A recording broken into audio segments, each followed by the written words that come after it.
Welcome to the Healing Pod. I'm Megan, a licensed clinical psychologist. And I'm Jessica, a licensed clinical social worker, and this is our journey of navigating anxiety as we learn to take up space and create an environment where we feel that we can belong. Join us together as we learn not just to survive, but to thrive in our anxious brains. This podcast is intended for educational and informational purposes only. It is not a substitute for professional therapy or medical advice. If you are experiencing any mental health concerns, please seek support from a qualified mental health professional or healthcare provider. Remember, your mental health is important, and seeking personalized professional help is key to your well-being. And welcome back. We are here, finally. Very tired. Don't know why. But it's sunny outside for once. It was not sunny this morning, but it's sunny now. And with New York weather today, I'll take it. It is sunny here as it always is, except for when it's raining. True. But even when it's raining there, it's a very different rain than what we have up here. We have cold rain. We have wet, hot, sticky rain. True. But I'm ready for wet, hot, and sticky. I'm ready for the season change.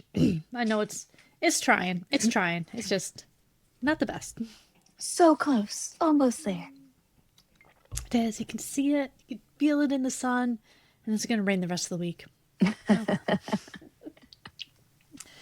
But we are here. Today we wanted to talk about coping skills and when we hide in them. When they're no longer helpful, or they're just not even crutches. It's almost just like, I'm using this to avoid dealing with whatever's happening. Because it can feel like that nice little pointless advice of like, oh, just do this. Like, that's not going to help me. I just do this when I'm upset. That doesn't fix the problem at all. I'm sure it helps how you feel. It would help how I felt. But some of these things that we do aren't actually good. Do I do them? Yes, absolutely. All the time. Do I know that they're not good? Yes, absolutely. Do I call myself out on them? Sometimes. No, I like to avoid that. Yeah. Avoidance is the big one. It's like, is this a problem I have anything in me to deal with, or is this a problem future me can deal with? But if we don't actually prepare future us, then we're stuck. Exactly. That's what we gotta do, though. So just kind of less of like, oh, do this and this and this to do things, and more, let's explore some of these things that we rely on that are nice and cozy and we cuddle ourselves in, that keep us stuck and keep us reliving our trauma and doing the same problems over and over and pretending that it's now a part of our personality instead of something that we actually need to work on and get better through. Yes, it really comes down to, do you want to continue coping with this and never having any changes? Or are we ready for getting a little uncomfortable so we can have some growth in our life? Mm-hmm. And that discomfort is really the key to all of it. Coping keeps us safe. It keeps us alive. It keeps us comfortable. It keeps us from having to have that hard conversation, to face the scary thing, to do the project that we've been avoiding. We need our coping skills. We need to get through the moments, but they don't let us grow. They don't let us heal. They don't let us move on. Yep. So it's hard to pay attention to that, to look at what is I need to survive this moment and what is I'm scared to leave this moment. Yeah. We'll get there eventually. Those skills are great for, how do I bring down the level of anxiety that I'm feeling while I work on getting through this? Mm-hmm. And I think that's where a lot of your base level coping skills come in, like take a deep breath, take a walk, blow bubbles, talk to someone, drink water. Like, all of those are aimed at that somatic side. They're aimed at calm your body down, calm your sensations down, get out of that moment of panic. And then you need to chain it to the do something about this side. We can't just sit there and deep breathe through life. It's great. You should keep breathing. If you have stopped breathing right now, please keep breathing. It is important to breathe. And also. Yes. And how do we keep going? It's like, now that we're breathing again, what do we do about this mess? Yes. So, what are the, let's see, what am I trying to say here? If we kind of start with looking at avoidance, I feel like Okay. that is one of the top survival coping skills, avoiding anything that is uncomfortable or scary or could Mhm. trigger me. I feel like that's a common natural go to. It is. And I feel that there is a lot of good in some of that. Like I remember it's probably like a some random book about dealing with anger and stuff. It's like, well, if you always get in a fight into a bar, stop going to that freaking bar. That makes sense. If this person ticks you off and makes you punch them in the face every time you see them, stop talking to that person. That makes sense. And that avoidance is again that first step that this is a problem for me. I'm going to step out until I have better skills and I can actually deal with it. Or I'm just going to step out completely and I'm going to generalize it and start avoiding everyone and everything because anytime I'm upset at a person, I shouldn't be around them. That's the problem. Yes. As much good as it is to, please don't go in a bar that you constantly get in fights in. Go to a different bar and practice there. See if the problem is you or is bars. Exactly. And really, like looking at, is this avoidance a part of not dealing with the problem, or is this avoidance part of fixing the problem? What Mm-hmm. is the difference, and how do you know the difference? It kind of feels like the serenity prayer in that moment. Like, Hmm. what can I control? What can I control? And can I tell the difference? Is this situation something I have no control over that if I keep throwing myself into it, I'm going to have problems? Is this a situation? Is this an interaction between me and another person that I do have some control over? I have control over what energy I'm bringing, what my responses are, what my boundaries are, how I'm reacting to things. And I can shift this interaction a little bit to keep it from being so problematic. No, or is this I'm avoiding feeling this way because I can't handle feeling this way and therefore I never want to feel this way again? You don't really get that option. We kind of have Right. emotions, they don't go away. Yeah. Yeah. So, yeah, so those are kind of like three areas of avoidance. Am I avoiding a thing? Am I avoiding a person? Or am I avoiding how I feel? And there's different levels of usefulness or not with both of them. Hmm. Things. So, what are like some things that we commonly avoid here? What do we like to do for that? I feel like things that we like to avoid, maybe if it is, I feel like emotion's a big one, right? Mm-hmm. Feelings. If there is something that creates a feeling for you, it sets off that, well, I'm going to avoid watching movies that might trigger that, or I'm going to avoid listening to this song, or avoid going to work or going into maybe the break room because there's people in there at work that create these emotions for me. Yeah. So the basics of that is this doesn't feel good. I don't want to feel this, so I'm avoiding that situation. Hmm. There's so many layers there of what about this doesn't feel good? What is this type of feeling? Like if you avoid going to funerals because death is sad, the person still died and you're still going to miss them and you're still going to feel sad. Maybe don't go to funerals for funsies and just drop in on them because that's a bit weird. Please don't go to funerals for people you don't know. It is not Wedding Crashers with a funeral. Don't do that. But you don't really avoid the emotion of death. You might avoid having to deal with other people's sadness, which is the whole point of a funeral is being sad together. So you might avoid other people's sadness, but you're not going to actually be able to avoid your own. That's a lie. Hmm. So I think sometimes when we look at that emotion, say we don't want to feel that, so we're going to get away from this situation, we're not really getting away from the emotion. We're just kicking it down the stream a bit. Yes. What do you need for closure in those situations? Mm-hmm. And I think that's kind of where that break off of avoidance to not feel versus avoidance to close that chapter.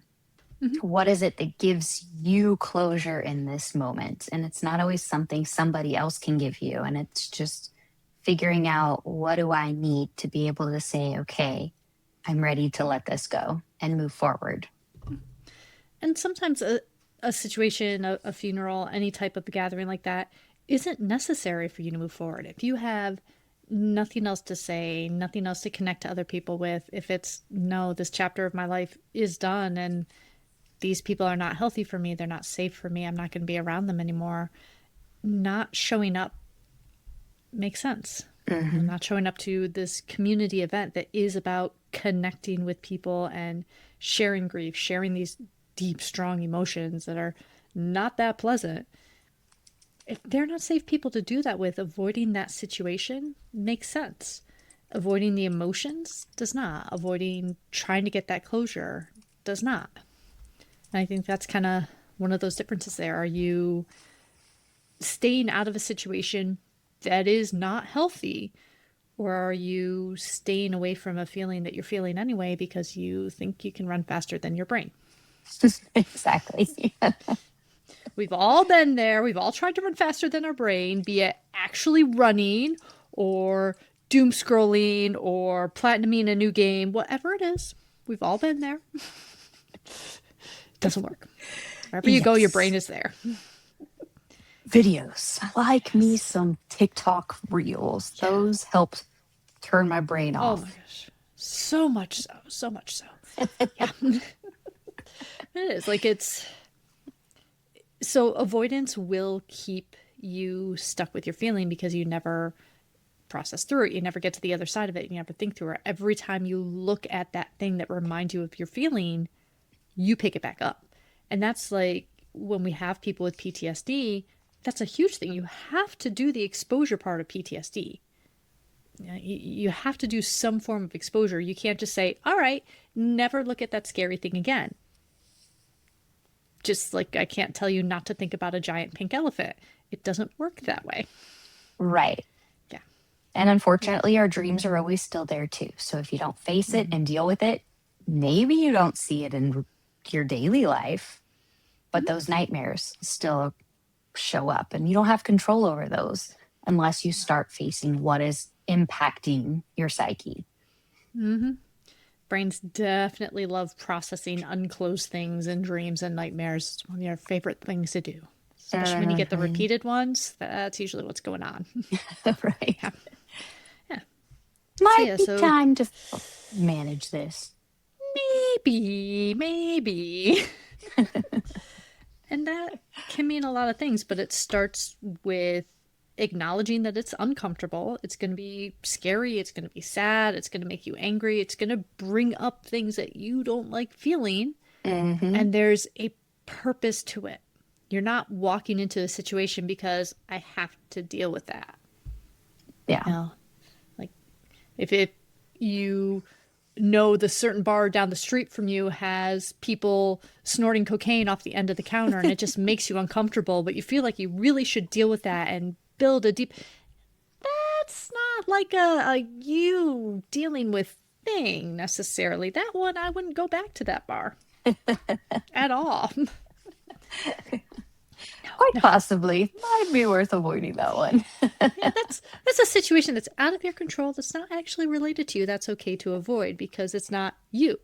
If it's I am really angry at this person and every time I think about this person and what they did to me, I start screaming and yelling at whoever's around me, that's something you should deal with. Whether or not directly addressing that person is possible or feasible or advisable, I don't know. But the situation itself, the feelings you have, that you should stop avoiding because clearly they are coming up anyway.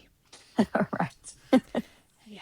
And you can only lose yourself in the Facebook Reels so often before you have to come out and eat. Yes. So taking a step back, looking at these things, how do I step out of this cage of avoidance? And what am I avoiding and why? Like, why am I not doing this thing? Why is there a giant task I don't want to do? Why am I not sending that email? Why am I not finishing my homework or my report? What about this makes me feel like I can't come towards it? And is there something I can do about that thing? Yes. How do I move forward? Life Yeah. is all about moving forward. And it's not even jump right into it at first. It's looking at it and saying, why am I avoiding this? What is it doing to me? Because if you don't acknowledge what it's doing to you and what you're trying to get away from, no, you're not going to make any progress there. You're just going to keep running away. Which makes sense. Let's do this. Yes. All right. Up next on our layers of coping skills that aren't so healthy, dissociation. What it looks like, why it happens. I am the pro at dissociating. How did I get here so quickly? Oh, it's actually been 45 minutes. I don't remember that drive at all. Yes.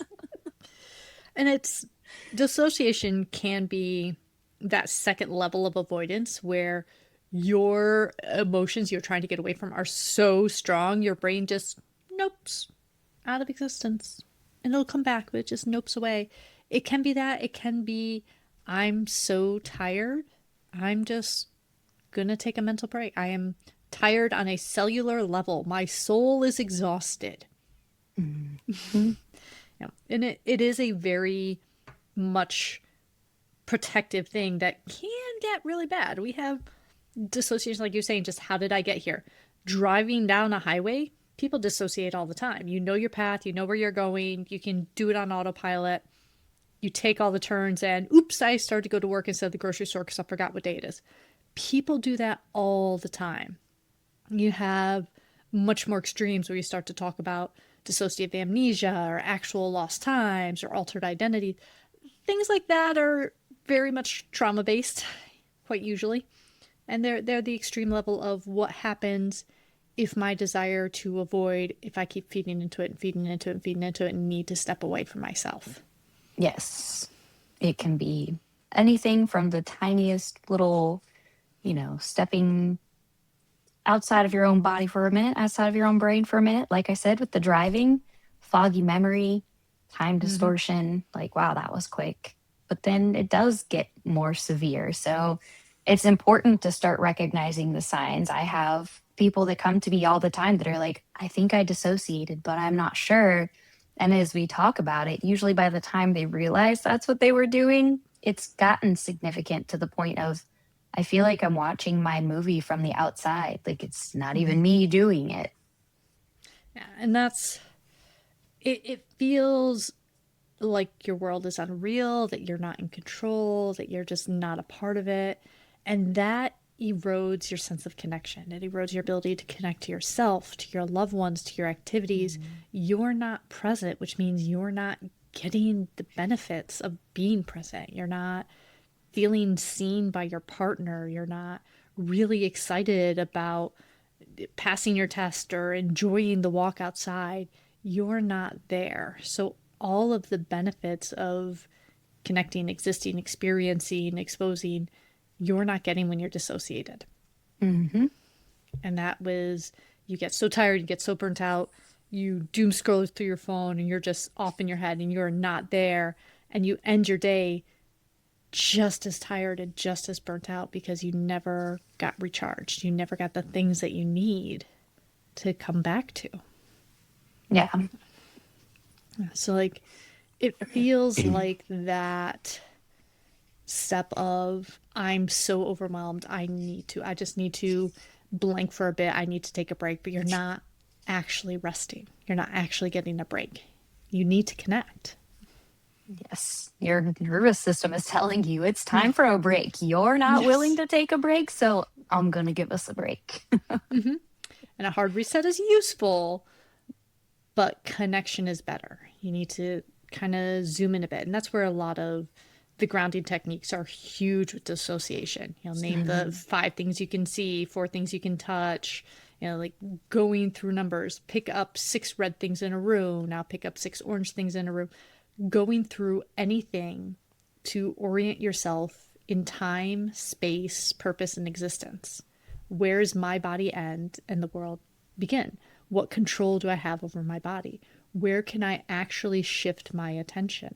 What happens if I come back here and now and listen to something on purpose and taste something on purpose and touch something on purpose? Is the world going to explode because it's overwhelming? Or is that tiny thing I can focus in on actually okay in here, and then I can slowly come back to the full? Yes. Are you trying to plan out the next 6 weeks in your brain and you're totally missing what is happening right in front of you Mm-hmm. because Mm-hmm. you're so afraid that if I don't know what's coming, I don't have any control over it. Yes. And it's hard. I've had a few clients I have to tell to, having a flow chart of everything that could possibly happen is impossible. Having a toolbox of everything you have on hand to deal with it, that's doable. But the flow chart of it could be this or this or this or this or this or this or this, there's too many possibilities. There's infinite. You can get into multiverse level stuff here. It's just too much for any human to handle, for any human brain to handle. That's not gonna, and you're not, again, you're not present, you're not connecting, you're so busy thinking about what comes next and what might come next. You're gonna trip walking up the stairs because you're not paying attention to where your feet are. And dissociation, like, it's not, you can dissociate on purpose. You can if you want to. Most of the time, it's not.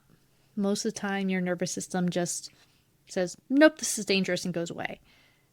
So it goes kind of back to that avoidance of how much can you tolerate dangerous situations without running? Can you help yourself stay grounded and stay reset and have the resources to say, this is how I calm down. This is how I assess, is this situation actually safe? Can I tolerate sitting here? What if I go a little closer? What if I go a little further away? How much of this can I tolerate before I need to come back and think about it and process what's been happening here? What happens if I stay in the moment instead of running away? And do you process what is happening? I feel like that's a big thing that a lot of people don't take the time to process. Wow, that was actually really hard. How did that sit for me? What went really well for me? What was I in control of? Yeah. What can I do different? What did I like about how I handled that? What didn't I like about how I handled that? What was in my reactions to that? What of those do I want to practice more? What of those do I want to celebrate? What of those are I really not okay with? And I didn't like who I acted there. We all do that. But you're right. I Yes. don't think we all think through it after we do something like that, especially if it's just quick on to the next thing and the next thing and the next thing. Slowing down is so important, and not just getting from coping skill to coping skill to coping skill. We have to create that time and that space for it. And I feel like that really rolls us into our next one of self sabotaging. While it is important to slow down and to process through, don't overanalyze every single move you made to the point that you intentionally start, or maybe unintentionally, start self sabotaging yourself. That was redundant, but that's okay. In future situations, because you've overanalyzed it so much that now you're like, oh my gosh, I'm not going to do that again. I won't do that again. I'm just not going to say anything. And then we roll right back into avoidance. So knowing that healthy balance and processing in a way of, okay, I understand how I'm feeling and what happens in my body so that I can be aware if that starts happening again, how to self-soothe that. Yeah, self-soothe instead of self-sabotage. And I Yes. think a lot of times, like you said, it's not really purposeful. It gets viewed as purposeful by outside people who are very frustrated with it, which I can understand Mhm. because it's you're doing the same thing over and over and over again, and they see the answer right in front of you, and they see you take a sharp left turn and run into a wall instead. I can understand the frustration. I've been on both sides of it. Totally understand it. It's not I want to fail. It's I know I'm going to fail. I'm absolutely going to fail. I'm going to fail anyway. I want to feel in control of it, and Mhm. therefore I can say the blow is softened. I know what that blow is going to feel like versus the one I don't know, so it's okay. I know this person is going to abandon me, so I'm just going to stop talking to them and pull back and hide and see if they notice me when I'm hiding and pretending I don't want to talk to them. Yeah. But it does, like, it's sabotage. It ruins the things we want, but we knew they were going to be ruined. So again, it feels comfortable. It feels familiar. And that's the thing about these coping skills. They feel better at that moment. Mhm. So I know I can't be perfect at this thing. So I'll just never start it and therefore I'll never fail. or I really am uncomfortable with uncertainty, so I'm going to do this thing that I know is going to blow up in my face because I know it'll blow up in my face and I can fix that. I can absolutely handle a face blow up and fix everything out before. I can't handle it when it works because I have no idea what that looks like. People relying on me and stuff. Mm-mm. That all or nothing feeling. I'm going to jump all in and I become super obsessed with something and I'm going to get everything set up. And then it's like, nah, nope. There was too many red tapes here. This was too much work. I'm just going to step back because it's not going to work anyways. And that one especially, I think it also holds the added soothing method of everyone is so excited for you when you jump in, when you're like, yes, I'm doing this. I'm going to do everything and I'm going to be this and this and this and I'm going to be here for it. Oh boy. Yeah. Everyone is on your back for that, but then you failed. And then, oh, do you need help? And oh, that was really rough. Yeah, it was. It was too hard. You're going to crash out. But you crash out in a way that feels like you are in control. And that is one of the biggest things with anxiety, with needing the coping skills, is I want to be in control. Yeah.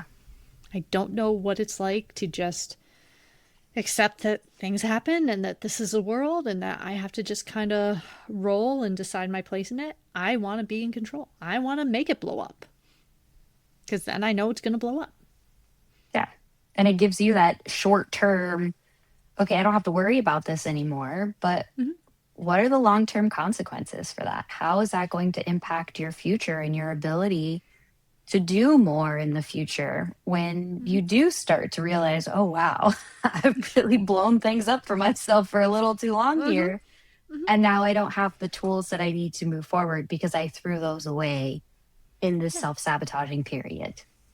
Yeah, like I can think of relationships I've known of where there's just that pattern of as soon as there's a problem, you sabotage the relationship. Any little thing. And oh my gosh, this is horrible. This is just like my ex. You're going to do this. And you just pile everything on and slam your hand on that self-destruct button and torpedo the relationship instead of slowing it down, looking at it and saying, hey, this is a problem. Can we fix this? Will you be here with me to maybe look at this problem differently, maybe address it in a different way, maybe just acknowledge it and poke at it for a bit and see, are we incompatible or is this a moment? Is this something else here? Like, how do we do it slightly different instead of our usual hands up, bombs out, let's go? Yeah, exactly. Coping kept you alive. Now it's time to start healing so we can update those neurons that are telling us everything is bad and scary and hard and you have no control, so I try. Yeah, and we're looking for those. We're out of the crisis moment. We are out of the needing to survive. We want to grow. We want to heal. So how do we slow it down? How do we adjust a little bit? How do we create some space for maybe this situation will be slightly different? I know how to respond if it's this, but maybe it'll be something just adjacent to it or a little bit actually different. Let's wait a minute and see. Let's do a slightly different approach.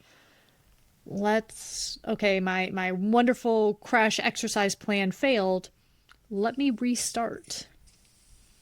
No, was too much. Let me readjust and let me try again. Let me do anything different. Yeah.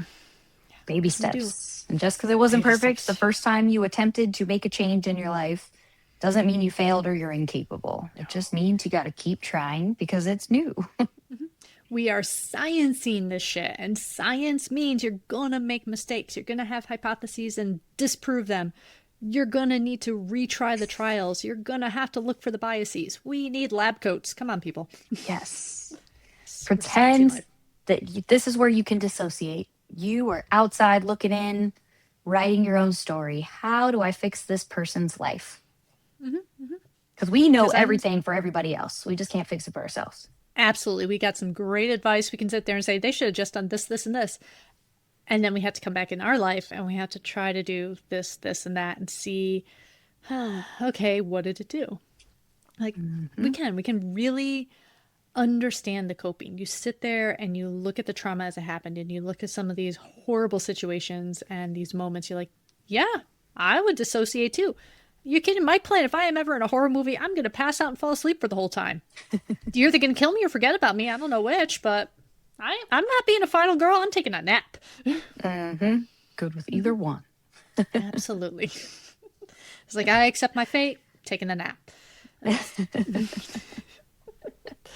And you do. I understand you have to cope when the situation is like that. If you, just look at if the people we have to help and work with that are in these horrible abusive relationships, they're not gonna just pack up and walk out happily one day. It's dangerous for some of them, absolutely.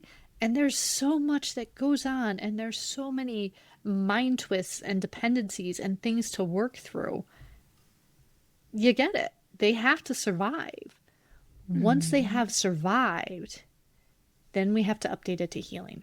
Then we need you to reconnect. Then we need you to have compassion for yourself for doing what you needed to survive, understanding the limits of that time and figuring out what's different now, what options you have now, that when you feel those same emotions, it might not be the same situation.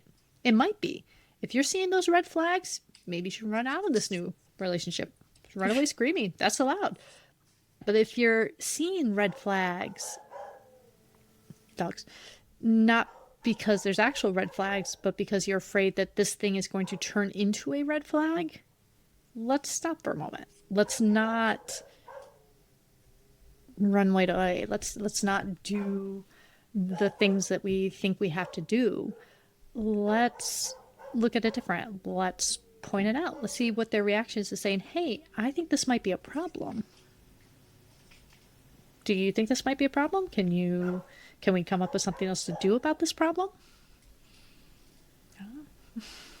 Is it possible to work together on this?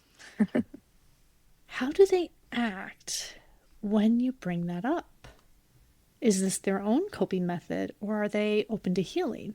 If you say, hey, this is a problem, and they run straight towards avoidance and run out the door, they might not be open to healing. If you say, hey, this is a problem, they're like, oh, well, okay, what's the problem about? Maybe we can do something different. Maybe. Possibly making little changes. And maybe instead of looking at it, I know everybody really pushes you need to have a coping toolbox. And instead of that, maybe we change it to, we have a healing toolkit, and those coping skills are just tools in our healing box, and they're not the whole box. And I think that's probably why whenever you look up coping skills online, you get an eye-rolling list of stuff that doesn't actually help in most situations. It's like, how do I deal with stress at school? Blow bubbles and take a walk. Go for a I'm walk. in Say, I got class. this. I'm in a class and my teacher will fail me. So neither of those are good things. Mm-hmm. It's like, and that's why a lot of the coping skills don't match. They're regulatory, they're avoidance, they're get out of this bad situation, but they're not fix the problem, heal, get stronger, tolerate distress, process this, build your awareness, build your ability to hold on to that core sense of who you are and that you exist. Like grounding, you can literally ground on the ground. It's like, where are my feet? Where is my body? Where is it? The essence is, I am who I am, and that is solid. And I know what I like. I know what my impulses are. I know what I need. And I can respond from that space instead of whatever this is. Yeah. Baby steps. Yeah. Baby steps are good. It was just little. And that's the biggest thing with healing. It's slow. It's small. We love our magic button fixes. We love our EMDR will solve everything. Ketamine will instantly snap you out of it. They're awesome. They're great tools. Both of those are actually really good tools with some good science behind them in parts. But they're not cure-alls, and they're not instant fixes. And if you think they are, no. It's kind of like if you think ivermectin will solve all of your physical complaints, I have bad news. You did actually just have worms. Yeah. But no, it will not. Yeah, I say that because it's spring and it's horse warming season. Oh, don't remind me. I was just looking at my horses. I was like, you guys all look a little skinny. I think it's time for some warmer again. It was a rough winter. Yeah, like you want it to be different than just getting through the trauma. Healing is different than surviving trauma. Surviving trauma is you put on that shell, you hunker down, you just get through it. Healing wants expansion. It wants growth. It wants awareness of yourself and of your environment. It wants connection, purpose, like doing things on purpose and having a choice instead of doing things because it's all I can do to survive. That is the difference. And if you find yourself saying, but how do I even know if it's working? Do you feel uncomfortable? Are you wanting to lean away from it because it's uncomfortable? Good, you're doing it right. Keep leaning towards, not away. Don't run. Sit there and see if it changes. See if you can tell, oh, I normally do this when it comes up. I normally get this feeling and break up with that person, quit the job, hide in my room for a week, duck down on the floor and avoid the front door and just army crawl away so people don't realize I'm in the house. We've all been there. Run fast, run fast. No, you gotta run slow because the floor creaks and they can hear you running fast. You gotta be very sneaky. And don't yell at the dogs. If your dogs are barking and you yell at the dogs, people will know you're home. This is true. It's very true. Yeah, like we want to know, is this something I have been doing over and over and over again? And if I've been doing it over and over and over again, that's not change. That's not help. Especially if you've been doing it over and over and over again for the same problem. Why is nothing changing? Why are you using this coping skill as a new identity and claiming that, haha, I'm just the person that doom scrolls all day instead of checking my email? Okay. I have a couple of questions. How are you feeling at the end of the day is my first one. Does doom scrolling actually make you feel better? There's a lot of doom online right now. Depends on what I'm avoiding and what I'm watching. Yeah. And it is like, going back to that connection, there is a difference between overstimulate me so I don't have to pay attention to anything and give me something I actually feel like watching that's interesting that I'm going to focus in on. There is a big difference there. Yeah. Doom scrolling versus, oh my gosh, I'm really interested in this and I want to do a deep dive and learn about it. Those are different. They are. Yep. So where even are we at in this stuff? So, like, coping skills are necessary. They are important. If they have become your personality and your main way of existing, ask yourself if you're actually still in that same trauma space and that same I have to survive, in which case you probably do need to get out of it. Name the pattern. What are you doing? Yeah. Why am I doing this? What are you doing? It's like if you are feeling like you're playing Frogger your entire life and dodging cars, are you still standing on the highway? Because maybe you should get off the highway. If once you're off the highway, you're still playing Frogger and avoiding cars, what's going on? Did you just jump to a different highway that is just as dangerous? Can we, I don't know, drive down the highway instead of trying to walk across it? What can we change? What can be different? What is the environment you are in? We need that awareness because we want growth. We're not ever done healing. We're not ever done growing. We have from now until death. Might as well use it. Exactly. Taking those small concrete steps forward. Like, this is an action that I know I can take that is going to change this aspect of my life. And we all know, like, there's pieces of our lives that we know, if I stopped doing this or I changed this in my daily life, it could make this kind of change. And start with something small that's not so scary, but it's still uncomfortable. Because it's the small things let you sit with them more. You can do them on purpose. There is an awareness, and they're easier to keep up than the big, dramatic, showy things. Like, I'm going to get up and walk each day is much better than I'm going to pay this much money and I'm going to go to the gym for 3 hours a day and I'm going to do this because something's going to disrupt that plan. Mm-hmm. And it might not actually fit with your life or be the change you want.